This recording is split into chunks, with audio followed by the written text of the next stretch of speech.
పాలమూరు రంగారెడ్డి ప్రాజెక్టుపై బీఆర్ఎస్ నేతలు అబద్ధాలు చెబుతున్నారన్నారు మంత్రి ఉత్తమ్ కుమార్ రెడ్డి. ఉమ్మడి మహబూబ్ నగర్, ఉమ్మడి నల్గొండ జిల్లాలను పట్టించుకోలేదని అనడంలో అర్థం లేదన్నారు. ప్రాజెక్టు పూర్తి చేయడానికి 80,000 కోట్లు దాటుతుందని తెలిపారు.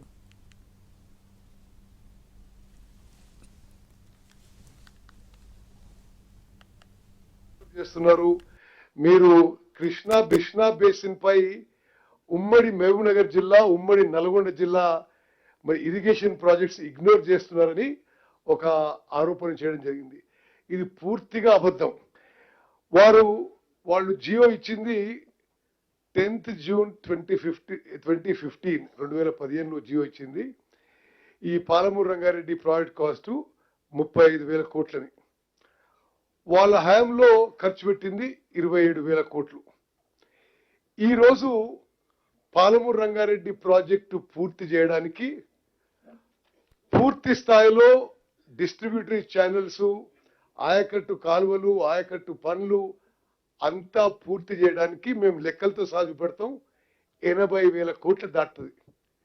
మరి 80,000 కోట్ల పనులకి 27,000 కోట్ల పనులు చేసి మేము 90% పనులు చేయడం అనేది ఎంత సత్యదూరమైన విషయం. పాలమూరు రంగారెడ్డి ప్రాజెక్టుపై 2015లో జీవో ఇస్తే డిపిఆర్ రావడానికి 7 ఏళ్లు పట్టిందన్నారు మంత్రి ఉత్తమ్ కుమార్ రెడ్డి. ప్రాజెక్టుకు 55,000 కోట్లు ఖర్చు అవుతుందని బీఆర్ఎస్ చెప్పిందని తెలిపారు. 27,000 కోట్లు ఖర్చు చేసినా ఒక్క ఎకరానికి కూడా నీళ్లు ఇవ్వలేదని క్లారిటీ ఇచ్చారు మంత్రి ఉత్తమ్ కుమార్ రెడ్డి. పాలమూరు రంగారెడ్డి ప్రాజెక్టు విషయం చెప్తాను. 2-3 విషయాలు.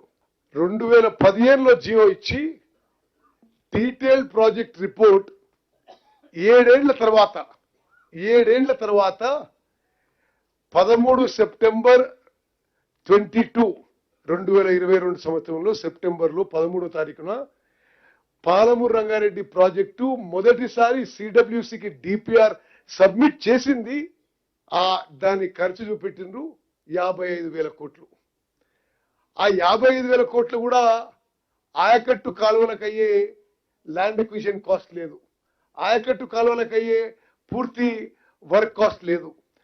మరి వాళ్ళు ఈరోజు అంటున్నారు, మరి వాళ్ళు ఆ రోజు దిగిపోయినప్పుడే 27,000 కోట్లు ఖర్చు పెట్టి పాలమూరు రంగారెడ్డి ద్వారా ఒక్కెకరానికి కూడా ఆయకట్టుకి నీళ్ళు ఇవ్వలేదు.